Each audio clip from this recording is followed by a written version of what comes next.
Hello and welcome to Doctor's Orders here at the Chrissy B Show.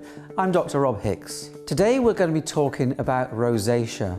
This is a long-term inflammatory condition of the skin that affects around about 1 in 10 people. Rosacea causes a host of different symptoms. It causes redness and flushing of the skin of the face that may be intermittent or it may be permanent.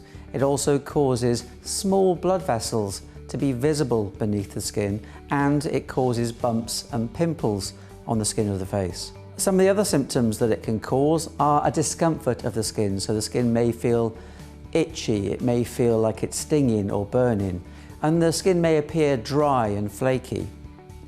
And sometimes with rosacea, the skin gets thickened around the face, particularly around the nose, and that can leave somebody with the appearance of a bulbous nose. Now, nobody knows precisely what causes rosacea, but we do know what sort of triggers can cause flare-ups of this condition. Exposure to UV radiation in sunlight can cause a flare-up.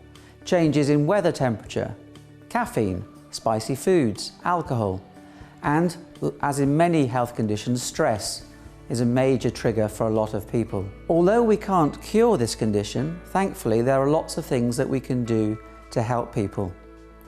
And that really deals with the physical side of the condition, the emotional side of the condition, and indeed the social side. Because it's not just the physical symptoms, the facial redness, the small blood vessels, maybe the bulbous nose that causes a problem. It's also the emotional effect that the skin condition has on a person's well-being. It causes them more stress, which makes matters worse. It causes them anxiety, depression. They may lose their self-esteem because of their condition. And socially, rosacea has an impact too, because people feel embarrassed about the way their skin looks.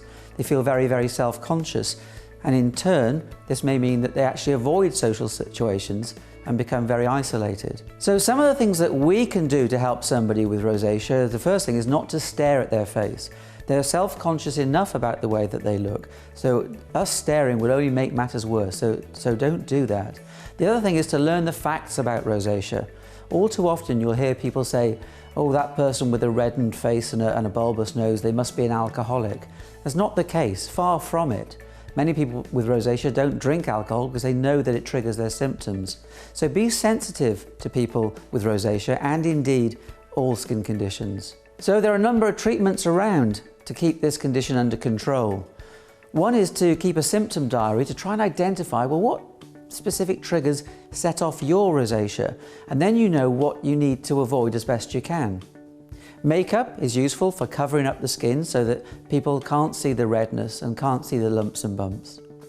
Then of course there are creams and gels that can be applied to reduce the redness, reduce the lumps and bumps, the pimples, and sometimes the pustules. And sometimes oral medications given as well, for example antibiotics, again to reduce the spots that may come with rosacea. And for some people, laser therapy is used to actually lessen the appearance of those tiny but visible blood vessels in the face. So if you think that you may have rosacea because of your symptoms, or you actually have rosacea and it's not being as well controlled as you'd like it to be, then do seek the advice of your own doctor. And that's Doctor's Orders.